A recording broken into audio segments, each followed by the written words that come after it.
Hello. This is probably the most interesting title for a presentation. It's titled Before, During, and After, the Three Sides of Parallel Execution. And this is Danno Ferrin. He's an Ethereum core developer with Hyperledger Besu.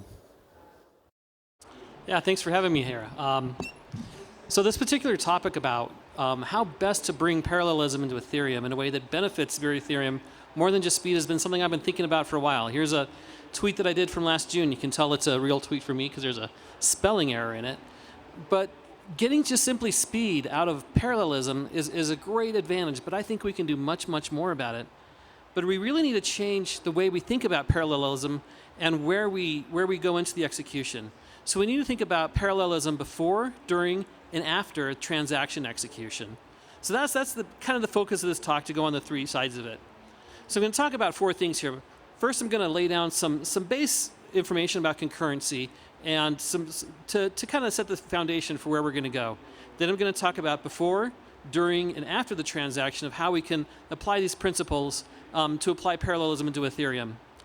But like true multi-threadedism, I'm going to do this out of order. I'm going to talk about concurrency, then I'm going to talk about what you can do during the transaction, and then before, and then after.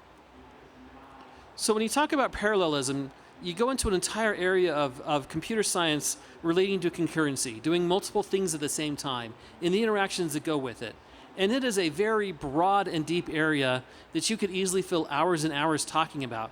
There's stuff like Amdahl's laws, semaphores, locks, scalability, threads, context switching, transaction ordering, and all sorts of crazy things that could be impacting your concurrency. But what I'm going to be focusing on, though, is just one aspect of it, and that's about the transaction parallelism. Not even the opcode parallelism so much within a transaction, but how you can take multiple transactions and do them in parallel without interleaving them. So that's kind of the focus to kind of set the stage for what we're talking about. Now, when you talk about transactions and parallelization, you need to step back and think, well, how do they handle this in databases? I mean, there's two common acronyms that go along with this, ACID and BASE. The SQL databases usually focus on the ACID acronym, which stands for atomic and consistent and isolated and durable. These are transactions that have a very solid meaning and a very solid reference and are very firm in what they mean. And then you get into the NoSQL camp, databases like Cassandra and all those other no databases that keep stuff moving around. You might think of data availability sampling when you think of the kind of soft things about that. And the BA stands for basic availability, soft state, and eventually consistent. Now, when it comes to a transaction and the balance in your wallet, you don't want soft state. You don't want maybe it's going to work. So you really need to focus on the ACID side of the transactions. So when we talk about parallelizing these transactions, we really need to think about the aspects that we get from the ACID characteristics.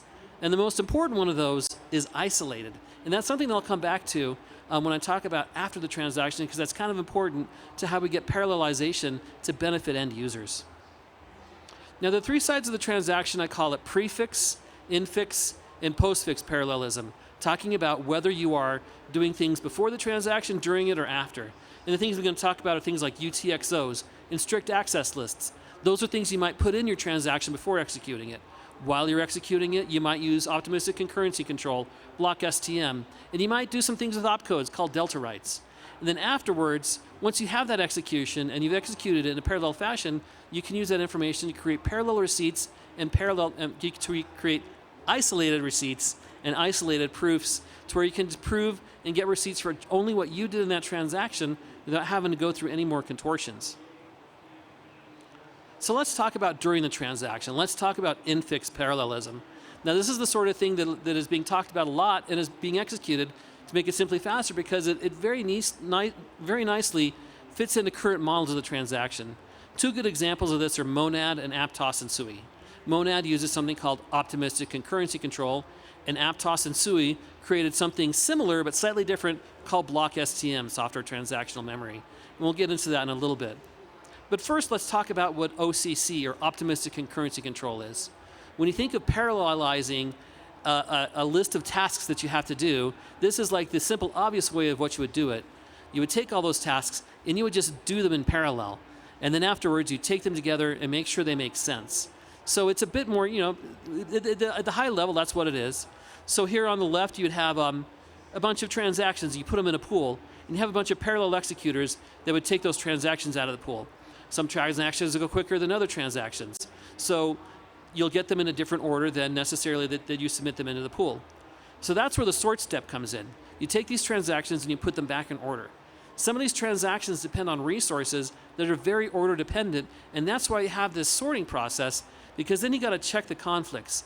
If I've done things out of order and it matters and I need to do it over, you take what you executed, you throw it away, you put it back in the pool, and you bring it back through the process.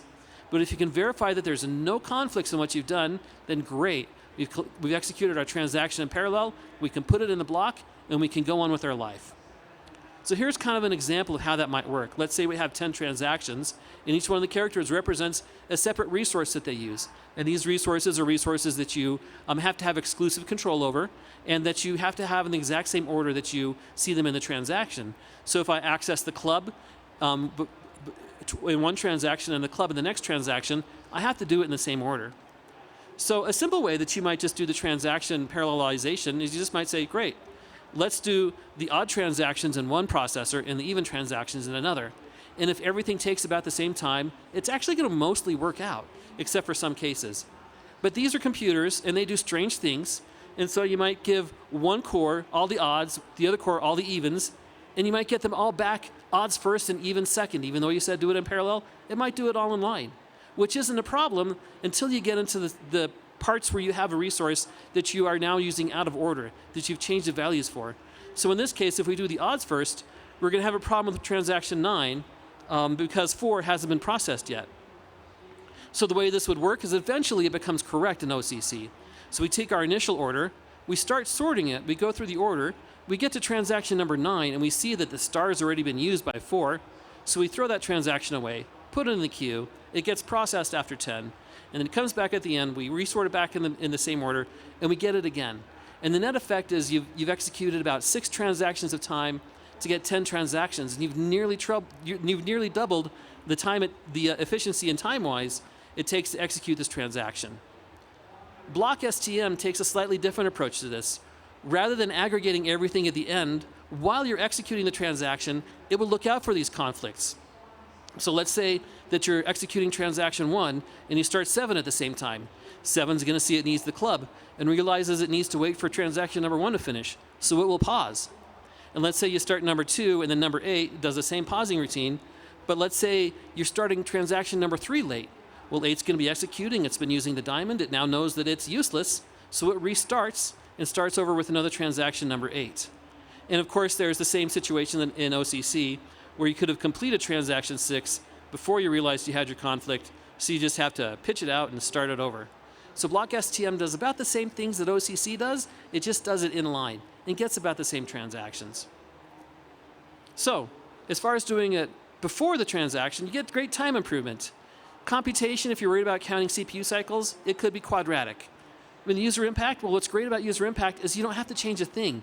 It just magically works if it's done right. This parallelization, it just goes faster. And there's no impact, and there's also, beyond wall clock time, no benefit. So let's talk about taking some steps before the transaction to try and provide parallelization. And the 2 best examples that are actual live networks doing what we need are Bitcoin and Fuel VM. Now, when you think of Bitcoin, you probably don't think of parallel execution because block times are so slow. But the UTXO model is surprisingly friendly to parallel algorithms. Each transaction in Bitcoin consists of an unspent transaction output that you exclusively own and is only ever used once. So there's really not going to be any conflict. If another transaction tries and uses it, the transaction's invalid, you just pitch it and you don't even reevaluate it. So you can execute all these transactions in parallel, take all of this computational time, and you just take the outputs and you take the inputs and you have new unspent outputs. And the problem is it's not dynamic. You're locked into your inputs. There's no programmability. It's only useful as money. And oh yeah, one more thing I forgot. All these unspent transactions come from other unspent transactions. That's the important thing you should look at here. Now what Fuel does is they take this approach and they use approach that's kind of like strict access lists if you were to use it on an account-based system, but they use a UTXO-based system.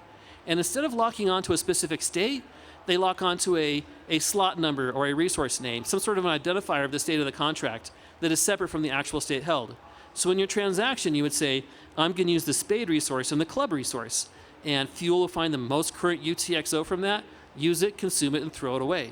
So you get a lot of the same benefits for parallelized execution. Parallel is a mouthful. I really need to come up with a better word for that.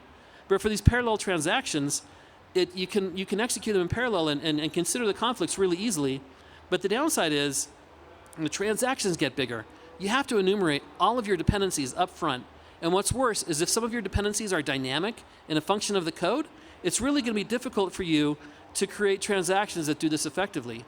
So it's fragile to random things that your state contract might do. Like, let's say you're calling a dynamic proxy, and by the time between when you submit the transaction and execute it, the proxy might change address.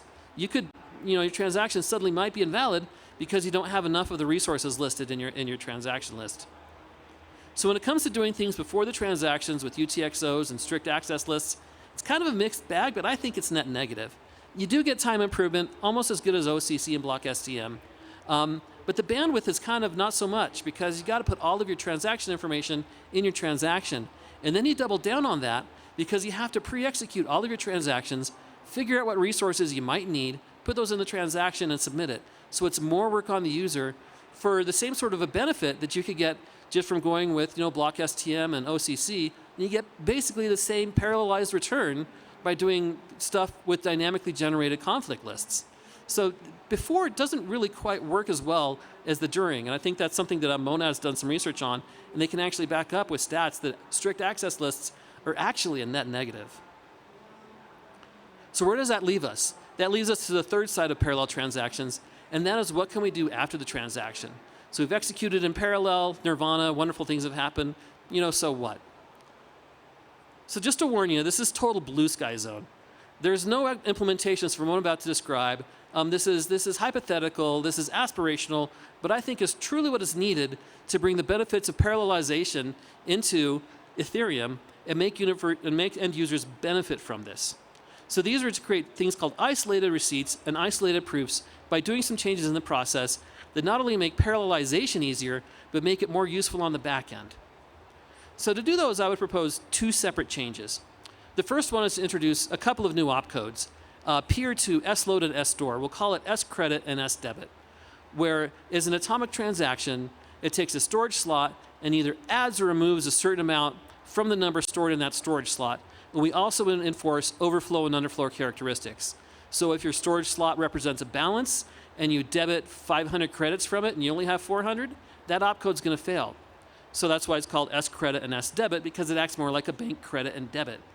So we put those opcodes, we encourage contracts to start using those, and then we wire those through into the state proofs to reflect when you're using the scredit and sdebit operations.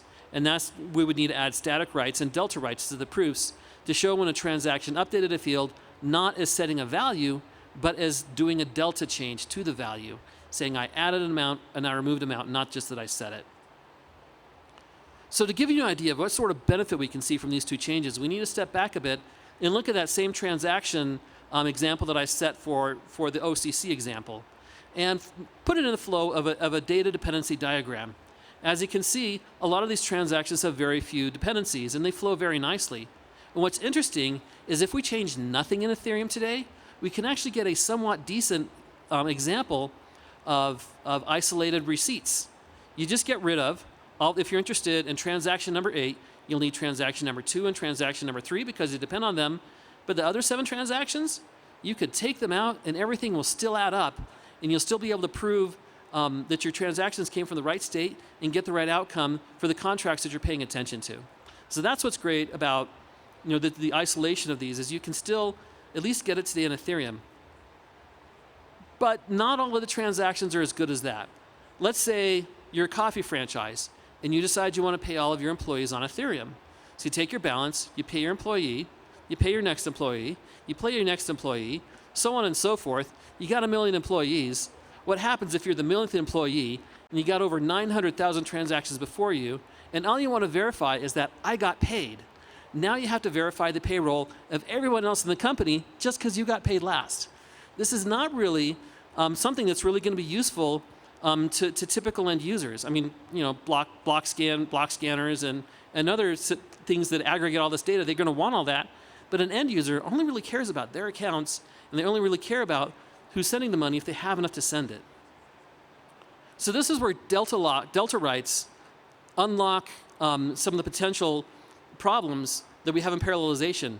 Delta writes will allow us to share the storage slots across parallel executions, where you can use the same storage slots in multiple sides and re-execute it in any order and still get the same results. So here's what happens today.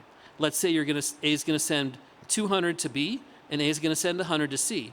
What you're going to see in Ethereum is you're going to read 500 and write 300 in A, see 0 in B and write 200 in B, and you're going to see in your next transaction 300 and write 200, and in C you're going to see 100 and 200. Now you can't change the order on those because you're not going to be able to read 300 if you already have 500. And the state proof consists of listing that like A has 500, B has 0, and C has 100. So it lists your start proof. So to get your actual transactional legitimacy, you have to execute the one prior to it to get your starting point. But if you only care about the deltas, you don't care about the starting point.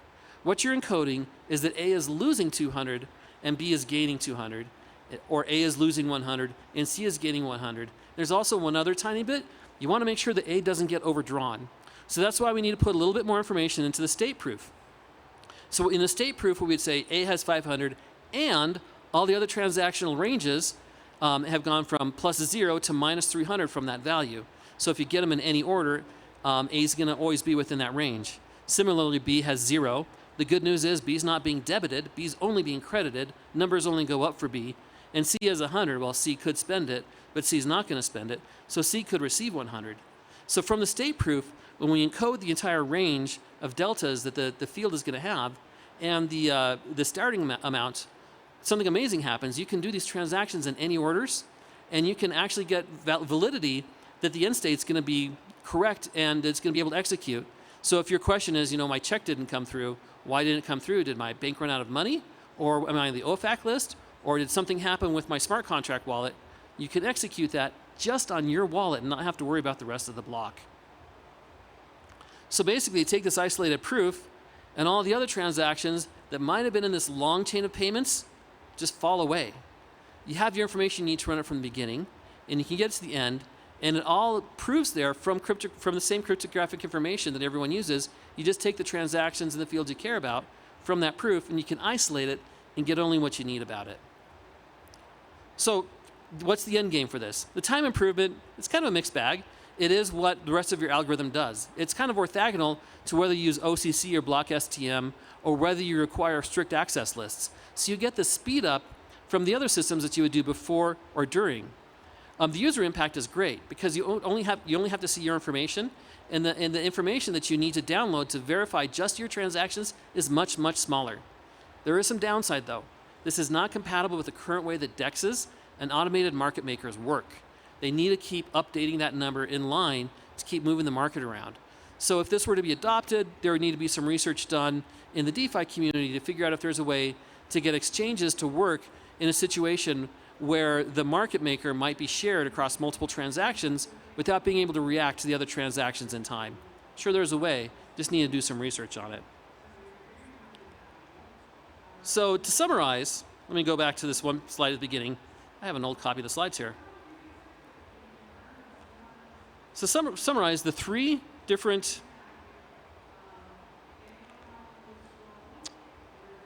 sides to parallel transactions are infix,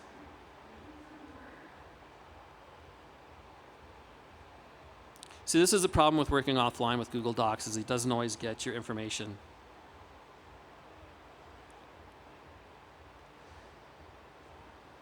So we'll just do this. So you have the prefix, the infix, and the postfix of where you put your information to make it parallelizable. And the real value in the users comes in what you do after the transaction and how you can deliver that value to that user. So I think we have the narrative wrong on Ethereum parallelization. The question that people are often asking is, how do you use parallelization to make Ethereum faster? And that's a great question because faster is almost always better, but we can go further than that.